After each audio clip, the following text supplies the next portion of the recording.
Hello? Oh, there you are. Now it works.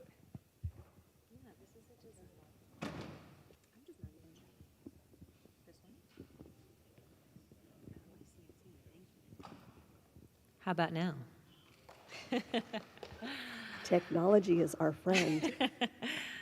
Well, good afternoon and welcome. Thank you so much for being here with us today, both in person and online. Before introducing today's program, I'll begin with our institutional land acknowledgement. The Fine Arts Museums of San Francisco occupy unceded land of the Ramaytush Ohlone, who are also the original inhabitants of what is now the San Francisco Peninsula. The Greater Bay Area is also the ancestral territory of other Ohlone peoples, as well as the Miwok, Yakuts, and Patwin. We acknowledge, recognize, and honor Indigenous ancestors, elders, and descendants whose nations and communities have lived in the Bay Area over many generations and continue to do so today. We respect the enduring relationships that exist between Indigenous peoples and their homelands. We are committed to partnering with Indigenous communities to raise awareness of their legacy and engage with the history of the region, the impacts of genocide, and the dynamics of settler colonialism that persist. Lincoln Park, where the Legion of Honor was founded in 1924, operated as city cemetery from 1868 until 1898. When the park was created, many of the burials were relocated, but the majority were not. Please join the Fine Arts Museums of San Francisco in honoring the memory of the thousands of individuals still buried in this land. So, created by the American cartoonist George Harriman, the irreverent comic strip Krazy Kat made its debut in 1913 and ran for over 30 years, bringing the surreal adventures and biting social commentary of the eponymous feline and his companions Ignatz Mouse and Officer Pup to readers across the country. The painter and graphic artist Wayne Tibo grew up reading the comic strip and revered its creator, whose work he collected alongside that of fine artists such as Ingres and Cezanne and Motherwell and de Kooning. And in 1990, Thiebaud designed the production for a ballet based on the adventures of Krazy Kat, choreographed by Brenda Way for the San Francisco Ballet and originally starring Grace Holmes. As a complement to our current exhibition, Wayne Tibo, Art Comes from Art, organized by my colleague Timothy Burgard and exploring Thibaud's art historical sources of inspiration, we'll be joined today by both the choreographer and the original star of Krazy Kat for a discussion of the ballet's genesis and the role of Thibaud's designs in the production. So I will give you the sort of brief biographies of both of our speakers, mentioning that Brenda Way is en route from the airport and should be joining us in just a few minutes. She is the founder and artistic director of the Oberlin Dance Collective and of ODC Dance Commons, a dance community and performance and training center in the Mission District. Brenda trained under George Balanchine at the School of American Ballet and helped form an inter-arts department at Oberlin College in the late 60s before settling in the Bay Area. Over more than half a century as a choreographer, Brenda has created 100+ works, including commissions for the Albanelli American Dance Theater, the Brooklyn Academy of Music, Cal Performances, Jacob's Pillow, and the San Francisco Ballet. Just last year, Brenda was inducted into the California Hall of Fame, and her many fellowships and awards include a residency at the American Academy in Rome, as well as the John Simon Guggenheim Fellowship and numerous Isadora Duncan Dance Awards. She holds a doctorate in aesthetics and is the mother of 4 children. Grace Holmes is director of the San Francisco Ballet School, where she herself trained as a student. She joined the San Francisco Ballet in 1983, attaining the rank of soloist in 1995. Grace continued her career in England as a senior soloist with the Birmingham Royal Ballet, dancing a repertoire of over 100 works by choreographers ranging from Val Caniparoli and James Kudelka to William Forsythe, David Bintley, and Wayne McGregor. After retiring from the stage, Grace worked in education and outreach for the Birmingham Royal Ballet and served as learning manager for the Royal Ballet and Opera House at Covent Garden. She holds a master's degree in education from the University of Birmingham and served as professor of dance at the University of Texas at Austin and director of the Kansas City Ballet School before returning to San Francisco in 2023 to lead her alma mater. Thank you so much for being here with us today. Is your mic back? Okay. I think so. So I'm hoping that you can tell us a little bit about your experience of this collaboration with Brenda Way and with Wayne Tibo, and how you came to be cast in the role of Krazy Kat.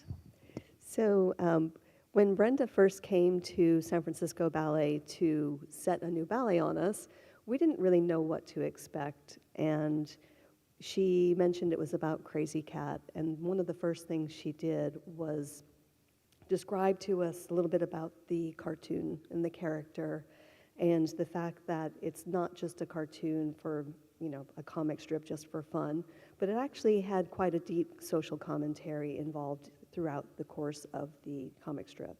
The other thing she let us know was that Wayne Tibo would be doing the designs for the sets. And that was really exciting to us. It was one of the first, I believe it was one of the first really big collaborations with a major artist that the company had done. Certainly in my time, it was the first. And so we were really excited about that, to see what would happen in that collaboration. Now, in the comic strip, one of the things that I found really interesting was the fact that the storyline would keep going. The storyline was a common thread, but the landscapes behind the characters was constantly shifting.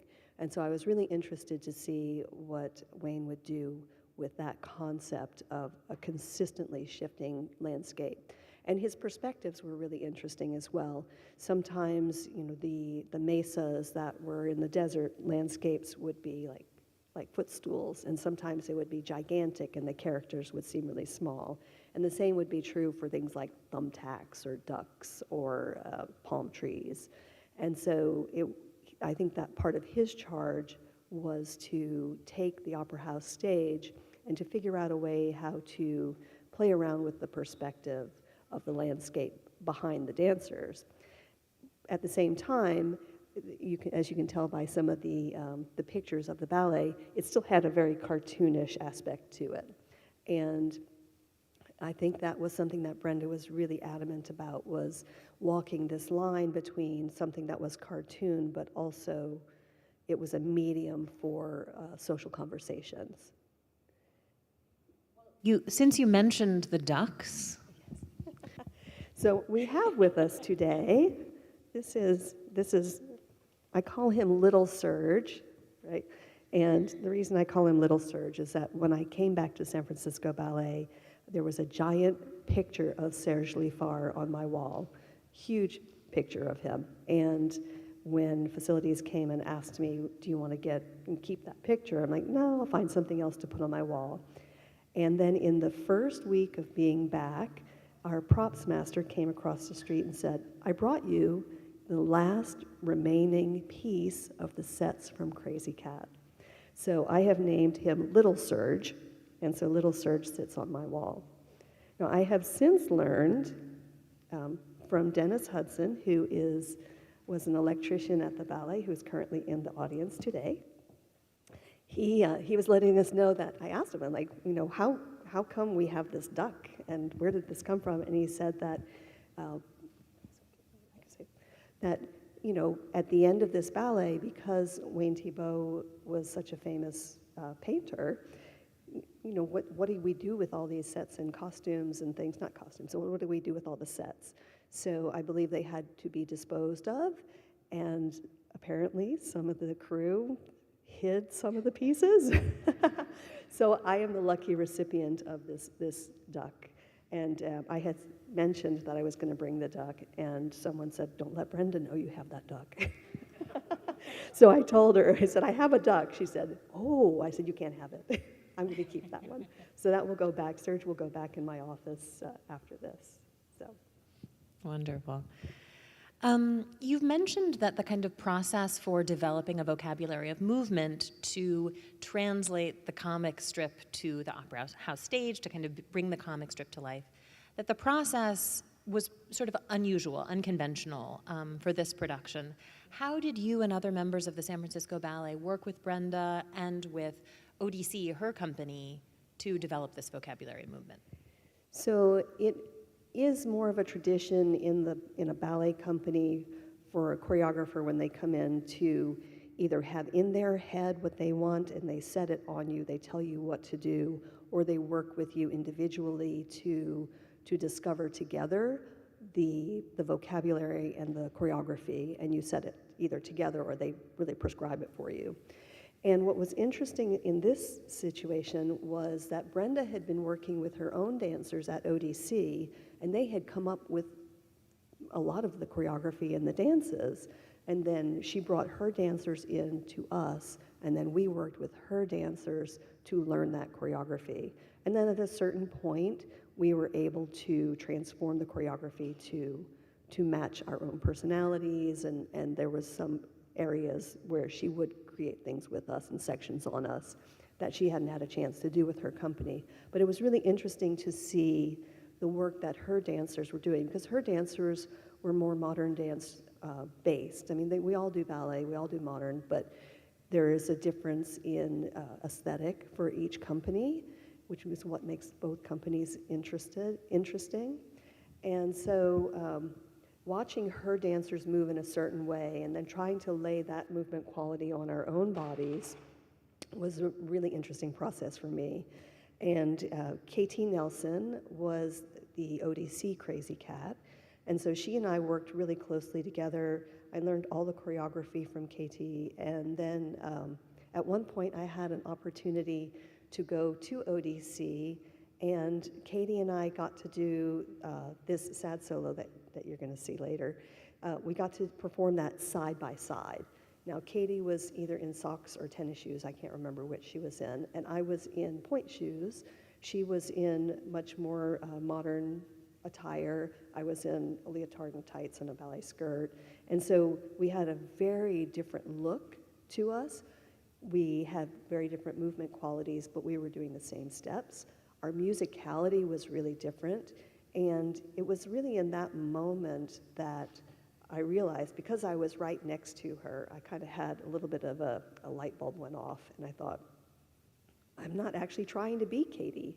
I'm trying to be myself as Krazy Kat. So it gave me the freedom, having to be right next to her, knowing I was never going to look like her, actually gave me the freedom to explore the character a little bit more deeply on a personal level, and to feel like I had the license to go ahead and do the musicality the way it felt better to me, the way it made more sense, and the way I could actually explore the emotion.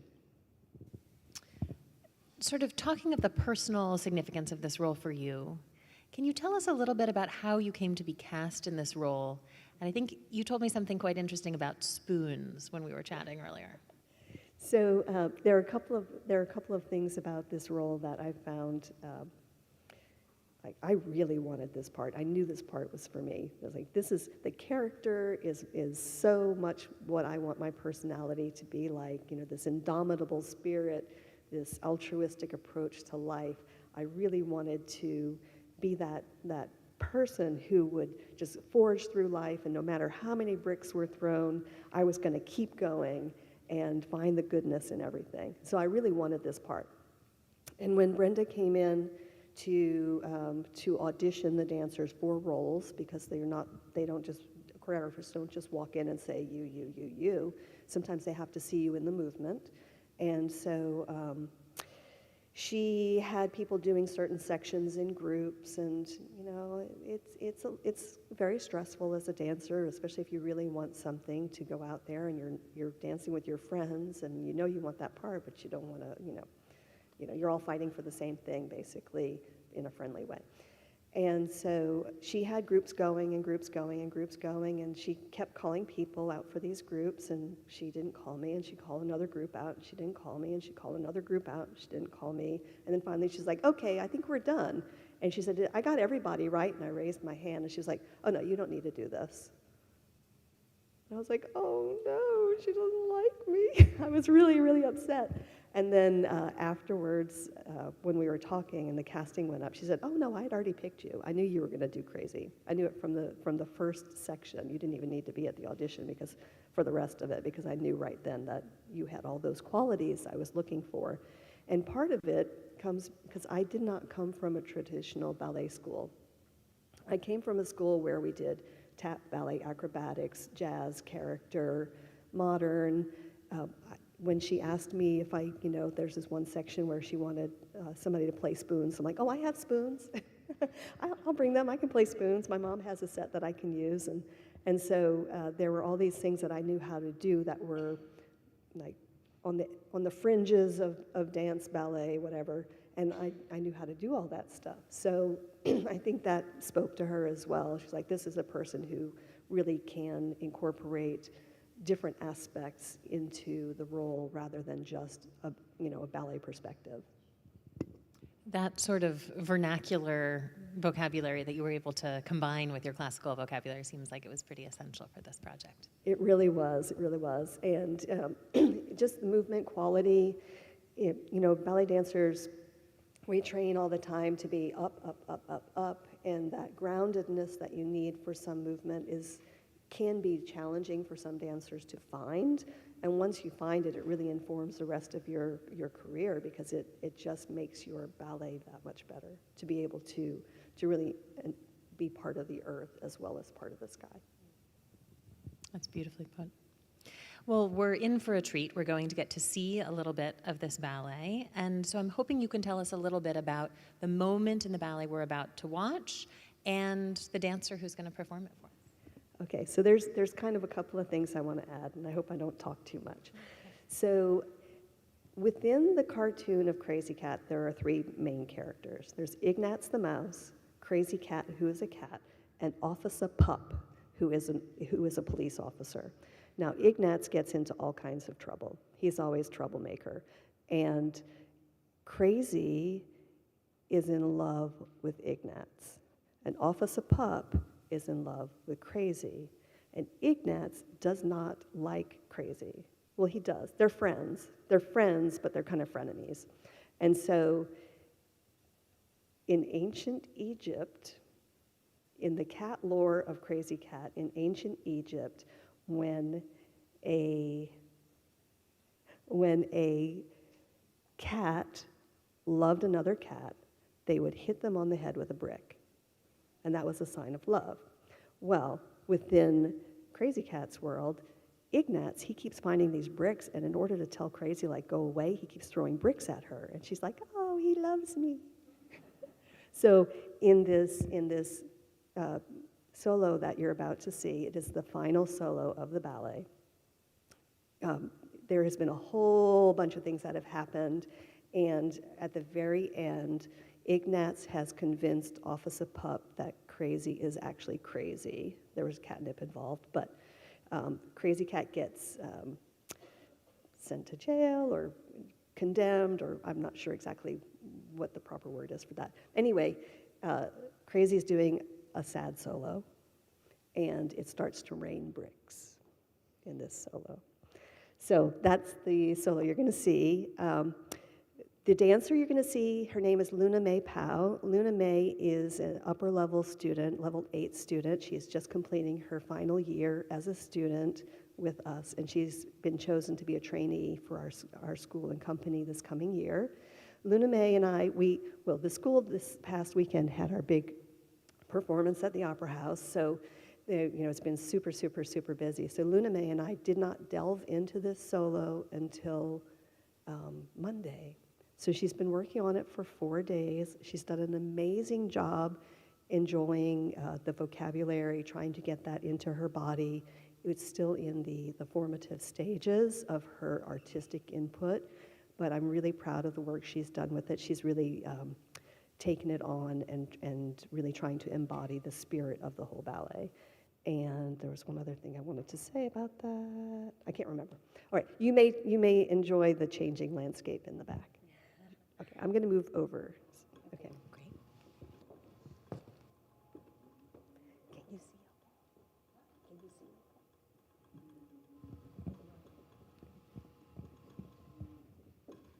Uh-oh.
Luna May, why don't you go ahead and have a seat? And Brenda's here. Yeah, wonderful. Brenda, you made it. Yes, please. Yeah. Well, do you need a moment to catch your breath, Luna May? I wonder if maybe while Brenda comes up to join us on stage, you could tell us a little bit about what it has meant to you to work on this piece of choreography with Grace this week. Yeah, I would say it was really, really challenging, but also super fun and interesting. I think as a ballet dancer, there's a lot of the movement that Miss Grace was also talking about, which is kind of uncomfortable and just like not necessarily in your body when you are just doing classical ballet. But I think it was really a great experience to learn some vocabulary that's completely different to what you're used to, and finding more of like or trying to find a grounded like sense of quality. But it's been a really great experience. And getting to work in tennis shoes. I know, a very different experience. The first time I told Luna May, yes, you're in tennis shoes, but this is on point. She was like, what? Yeah, I did not know what that meant, but. Well, congratulations, and just beautifully done.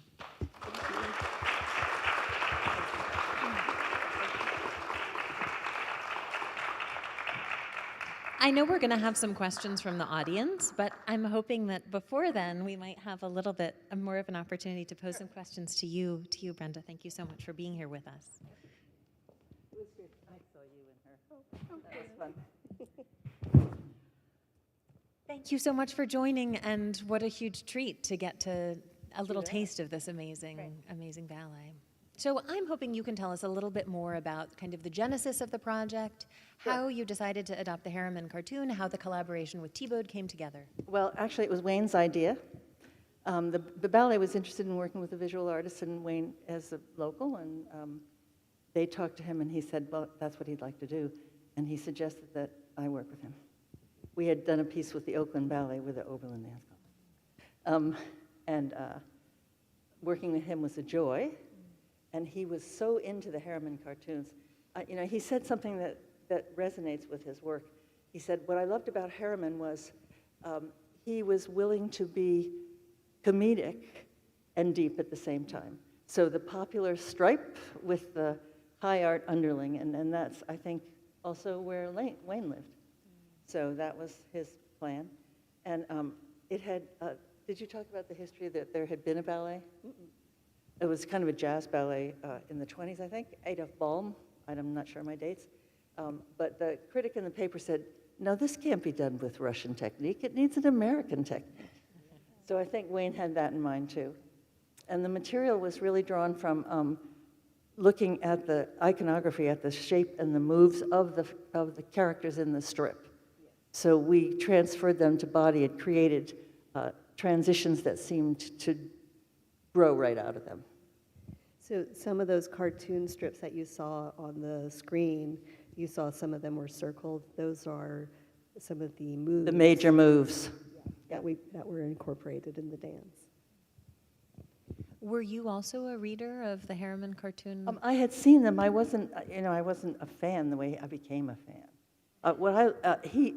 He really liked also the politics of it. So the naive, the innocent, the radically liberal, serving person, the evil self-aggrandizing bully, and Officer Pup, who's kind of slow, but he's for the law, and of course being in love with, I would say, Grace, but that created the tension. Also, the way Harriman lays out the cartoon on the page is very beautiful spatially. So it also lent us to seeing what could happen in that space that he created. And since it's really inspired by the Southwest, and Wayne was a big fan of the Southwest, the colors that he used and the landscape really gave a beautiful setting, I think, on the stage. And he didn't have to worry about scale because a cliff is really big. And, his clouds, they take off half the sky. So, I mean, it was easy for him to make that adaptation, which isn't true with all visual artists. Yeah, I think that question of scale for visual artists who have never done theater design before, oh my goodness, how daunting an opera house must be, but not for him. I think to the manner born, and he's seen a lot. You know, as he says, art comes from art, and he saw a lot of it. Absolutely. Well, I'm hoping that now we can maybe open up to questions from the audience. I'm sure that there will be some. Like, why did I come in 20 minutes late? I mean, if you would like to answer that one off the bat, you're more than welcome to. But I wonder if we can bring up the lights just a little so that we can see who would like to pose some questions to our speakers. Thank you. I know that there are also some folks in the audience who were involved in this production in various capacities in the original production and who are San Francisco stalwart. Perhaps they have some questions or some memories of their experience. Did you? Oh, yeah. Okay. Good. Well, could I just? Hi there. Hi, Brenda. It's DJ here. I just wanted to ask: did ODC perform the ballet as well afterwards, or has it had a life beyond? We did perform it afterwards. You know, actually, I didn't realize the system in the ballet that you got your couple of weeks in the summer and then suddenly the piece went up in the season. I sort of thought I would get to finish it. So in doing it with ODC, I felt like I got to move ahead on it. Of course, it's true, you know, I don't think any piece becomes itself until it's performed about 20 times. So it was a pleasure to revisit the characters. And, you know, did you talk about the spoons? A little bit. She was a perfect person. She doesn't look that innocent, but she was very innocent presenting when I cast her, and the piece really depended on that. But my favorite moment, and I'm just going to repeat it because it was so big for me. I said I had this idea that you'd have spoons and there'd be a piano, and she said, "I'll send home for mine," and I thought, what? Anyway, that was one of those felicitous moments when you think, oh, this was meant to be. So that was great.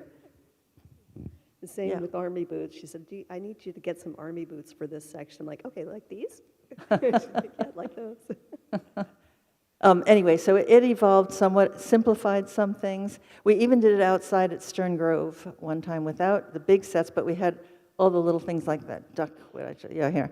And there was also an ice cream sundae, which is where the spoons ended up. That's the connection there. Music and eating. So we used all those props outside, and it still, I think, was quite charming. When the catnip comes up and you do the crazy, I want to see you do the crazy dance. I'll have to recreate that one. Yeah, right. I still remember it. I think I did that at the airport just about an hour ago.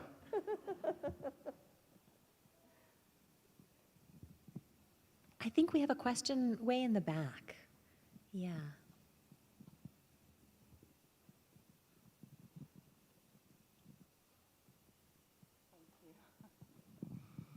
Hi, thank you so much for this beautiful dance. I'm a dancer myself, and I came in late, just in time to see the cat.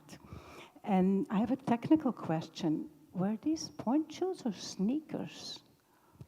She was in sneakers today. So when we first did the dance, I had to wear a couple of different types of shoes. So I wore point shoes for most of it.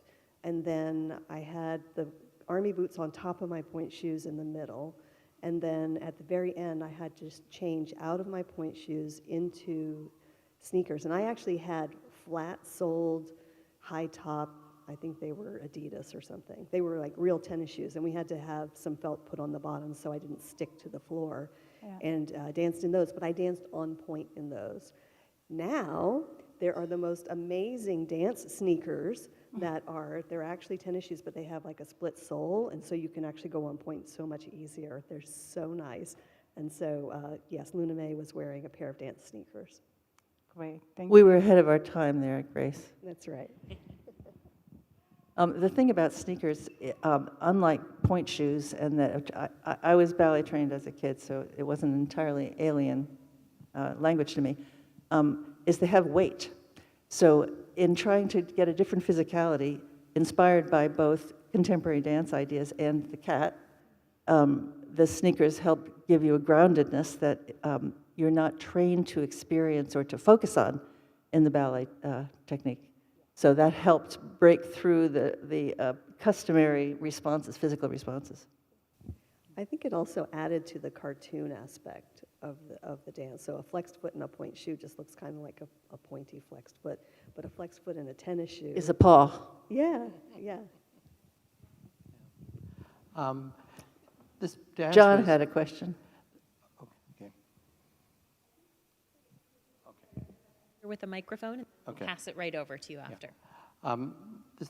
This was quite unusual, shall we say, for its time, and I broke new ground. Did other things come along afterwards that used the vocabulary, the ideas you had, or?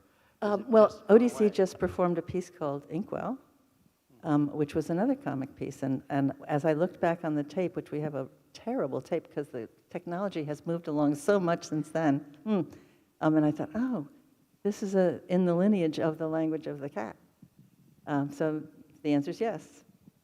And I do think the content through the comic strip is a way to be lighthearted about heavy-handed things.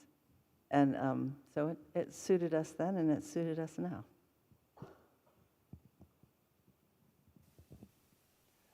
Yes, could you talk a little bit about the music and where it came from and your choices around why you chose what you chose musically? Well, I thought that the periodness of it was not it wasn't really cartoon music, but it did have some of the resonance of what you saw in cartoons. But I also thought it was good music.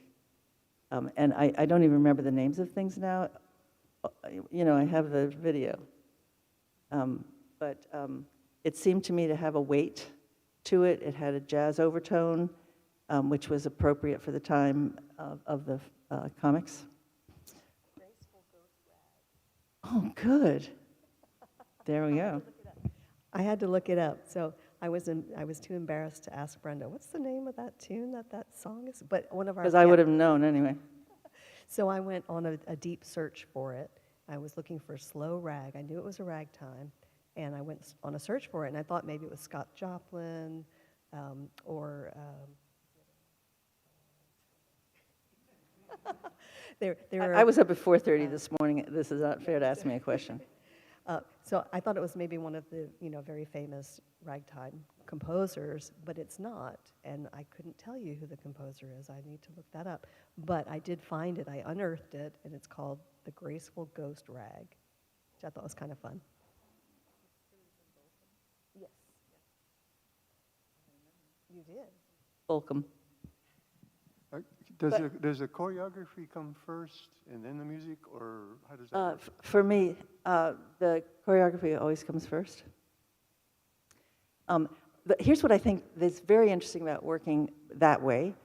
We made the language from the comic strip, and then we tried to find the continuity and the discontinuity, because both of those things are important for this particular content. When you put together phrases and you try it with different music, the transitions in the music begin to highlight different parts of your phrase that you hadn't even looked at, perhaps. So there'd be a move like that just was a way to get over there, and there'd be a big swoop in the music, and suddenly you saw, woo, and that movement came out. So there's a kind of fabulous collaboration you can have if you have the music and then you meet the music and they talk to each other. And sometimes I'll change the movement. I don't change the music unless GarageBand had been invented. But it brings out things that are delightful, and also it gives a lot of room for the dancer to interpret the phrasing. So that's a satisfying way, I think, of working. It's not the only way I work, but I'm partial to it. Did I make myself clear at all? Yes. A little bit?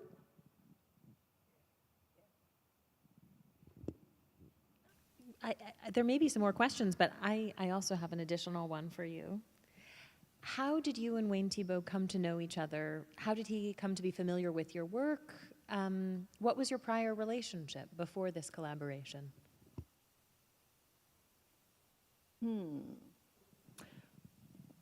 Well, I did a piece with him for Oakland Ballet, and I imagine that's where I met him. And then I met his son, and we became good friends, and there it was, just thickened, and they have a great family, and Betty Jean was great, but he had a voracious appetite, so he made it his business to see what we were doing, and but I also think collaboration is such a personal thing, and when you feel very connected to someone's sensibility, things work, and I think we resonated early on when I met him. I'm sure I'll ask my husband when I get home, and he'll remember where I really met him, but I think it was that. Do we have any other questions? Thank you. Hi there. Most of the time, I think ODC doesn't traditionally work with painters to do designs.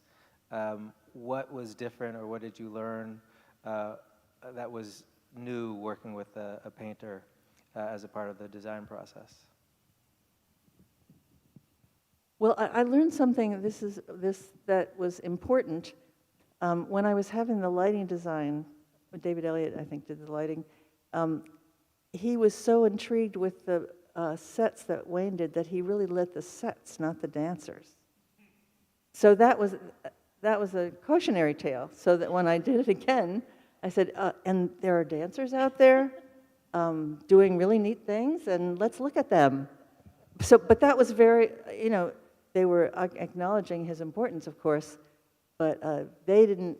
He did. Wayne really wanted to make sure that it wasn't overwhelmed with stuff having to do with Harriman's space in the cartoons, but also having to do with wanting to see the dancer do the dance. But so that was something that I learned that was completely unexpected and useful.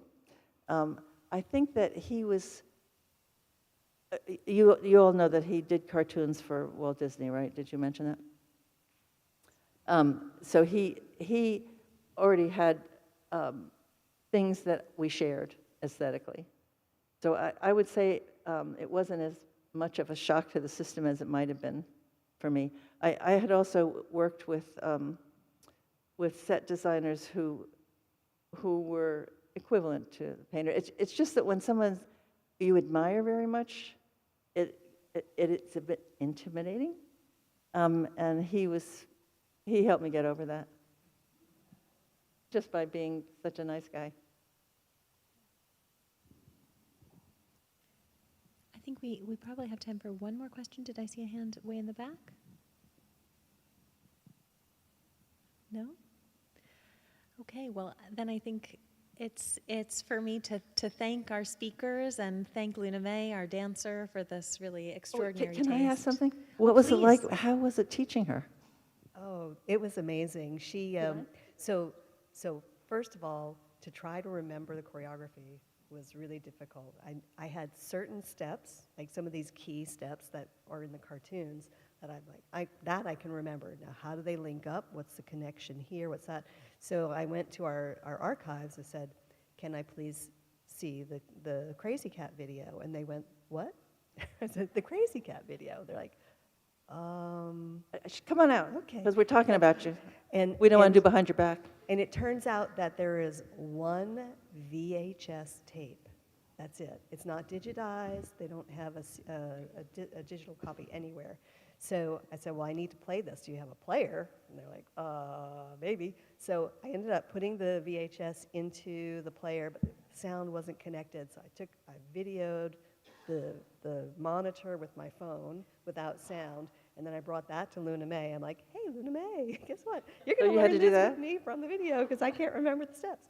And so she and I sat down and we looked and we talked through it, and it gradually started coming back to me. And then I found the music. My husband helped me to edit it because it wasn't exact. And so then Luna May and I are sitting there watching the video, watching the music. They're at different tempi. So I'm like, okay, stop this one. Okay, now go that one and pause that one. And so she got kind of a sense of the flow of the piece with the music. And then, of course, I gave her power to make the musical phrases the way they made sense to her, which is really interesting for me because I'm like, I want to be true to the choreography and your intention, but I also wanted to give Luna May, even though she only had 4 days to work on it, I wanted to give her the opportunity to put some of herself in it as well. And so as we're going through, there were moments where we were working through the choreography, and I just wanted to do it.